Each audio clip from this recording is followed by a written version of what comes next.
Hey, this is Jim. It is 5:27 p.m. in San Francisco, California on January the 23rd. I'm not a financial advisor and I don't provide financial advice. So I wanted to review the idea about possible negative beta with respect to AMC and the underlying index, the Russell 2000. Also going to take a look at the Russell 1000, which is where GME resides. And once and for all, just let everyone see with their own eyes exactly what price action looked like in the indexes, those two indexes, versus the two underlying stocks. First, though, wanted to quickly show you guys what the determining factors are for whether or not a stock resides in the Russell 2000 or the 1000. So it's a little bit. I'll just carry you guys through this, walk you guys through this. So $2 billion is the cutoff. So a market cap greater than 2 billion is supposed to land the stock in the Russell 1000 large cap index, and below 2 billion is supposed to land the stock in the Russell 2000 small cap index. It's a little more complicated when you look at the way they calculate it. And you guys can look at this if you want to. It has to do with the range over a period of time. And then there's a hard date set up in May each year, and the calculations made, and then everything else is affected into June based on that. So the way it works, though, is that the stocks that are above the 2 billion market cap, again, are in the Russell 1000. The Russell mid cap index is decided by taking the lower 800 names in the Russell 1000, and that's the Russell mid cap index. And then again, if the stock has a $2 billion or less market cap, it's in the Russell 2000 small cap. So let's dive in now, and I'll show you guys exactly what this looks like. So this is a chart I put together, an overlay chart. AMC is in green up at the top. You've got the Russell 2000, which AMC is a component of the Russell 2000. It's in red. You've got GME displayed in blue here, and then the Russell 1000, which is where GME resides. It's a component of the Russell 1000. That's depicted in black. So this is a line on close. It's not a candle. It's a line on close chart, the way I have it set up. And it's an hourly price data chart. So every 1 hour of data closes out another reference point on the chart you're seeing. So first of all, if we go back to this January move, okay, the big move in January, you can see that there was negative beta in the Russell 1000 during the entire melt up. There was negative beta in the Russell 2000 during the entire melt up. Okay. So that was cut and dry. This is what I've talked about before on Twitter. People started to compare the second run up, the May, June run up to the Russell. And that's, I think, where the confusion came into play. So we can all agree we're seeing it with our own eyes. You guys can pull this up on your own charts if you'd like to. I'll zoom in a little bit more for you, but I never repeat anything unless I've seen it with my own eyes or heard it with my own ears.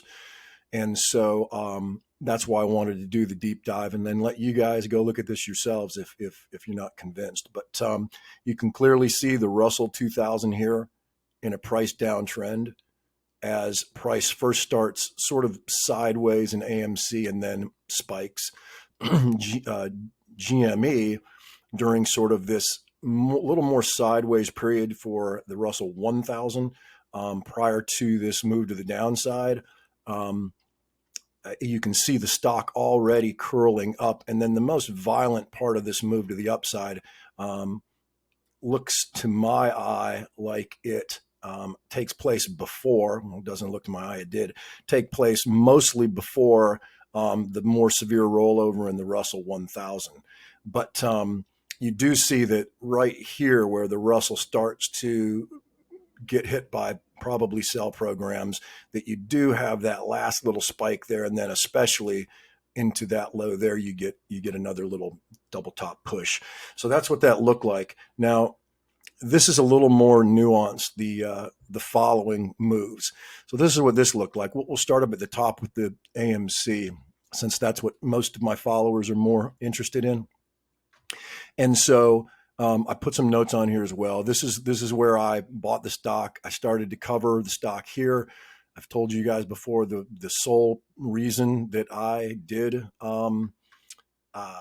cover this stock was because I looked at all of the different so-called meme stocks in detail, modeled all of them down to the lowest granularity that I track, which is right down to 25 tick level. And by far the greatest upside potential in my model was in AMC. That turned out to be right, as on that second move up, GME moved up about 150%, and AMC had a 700% run off of my entry. So that tracked well. That did work well. Here's the negative beta portion of this particular price move. So you can see May 5th through May 12th, it's six sessions of negative beta. And you can see it displayed here in the Russell 2000, negative beta, AMC drifting, holding, and drifting higher. And then you have a move here where both AMC moves up, the Russell 2000 moves up, you pull back, and then you have your explosive move up without negative beta. But you're preceded here. You have a 6-session negative beta window, then you have a 14-session run out of the other side of that negative beta window, okay? And GME also looked similar here. Oh no, I'm sorry, GME declined along with both indices. So again, GME is part of the Russell 1000. So no negative beta in GME, but then it came out of the other side of this AMC negative beta window and ran.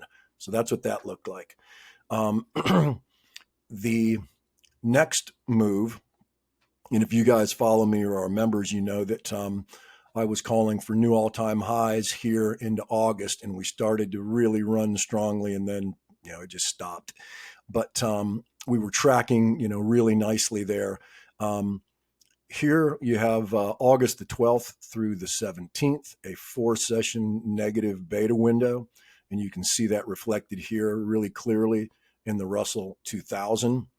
Russell 1000, pretty sideways action during that period, with the exception of right there at the tail end, a little bit of a dump and then a slight sort of rise. Russell 2000, when you came out of that window, acted more like it acted back here with a move to the upside, and AMC had a 16-session run. So 4-session negative beta, 16-session bullish run to the upside. What happened here more recently is we had a 4-session negative beta window in AMC, December 15th through the 20th. You can clearly see the sort of negative beta here. Then the Russell started to run just like it started to run here and just like it started to run here. But look at what happened with AMC, just a beat down. So, and the interesting thing is even GME, even the Russell 1000 was running with GME on a beat down. So, what's interesting about this to my eye is, and again, the purpose of this video is not to draw any conclusions about how this is going to act in the future. It was just to put to rest this misinformation about whether or not there had been windows of negative beta price action in AMC versus its the index that it resides in, the Russell 2000, in the past. And so we've answered that question. Now, the one thing that did catch my eye is that irrespective of how GME acted during AMC's negative beta window, if anything, AMC benefited by upside price action in GME coming out of the other side of the negative beta window. So you can see that when we didn't have any help from GME, this is the way things look. So probably something having to do with algorithms and funds that are involved in both names would be my guess. But again, that's a guess. I don't like to talk about something that I don't have any direct knowledge about. So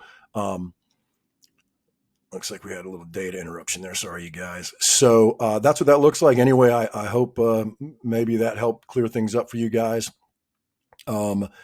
Again, if you guys are members or following me on Twitter, you know that I bought back here on May 4th, 9/19. I told all the AMC apes that I would not sell, even though normally I would have sold in anticipation of a 50 to 76% pullback. Specifically looking for that move down to the $32 vibration level. But I told them I would not sell just because, I sort of at that point felt like I was late to the game and didn't want to be, blamed for, causing any downside moves or any bearish sentiment in AMC. And especially after the model was so, accurate here in the melt up leg.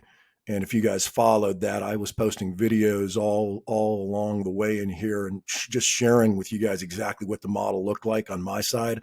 And there was some really nice accuracy up in that run up. So I was really afraid that, at that point with the audience that I had attracted at that point, that I might be, blamed for hurting the stock. And that's the reason I did that. But you guys, the important takeaway is that I did just buy shares and calls again here recently. So we'll see if I can get lucky again a second time here. All right, that's it, you guys. Good luck, and I'll talk to you later.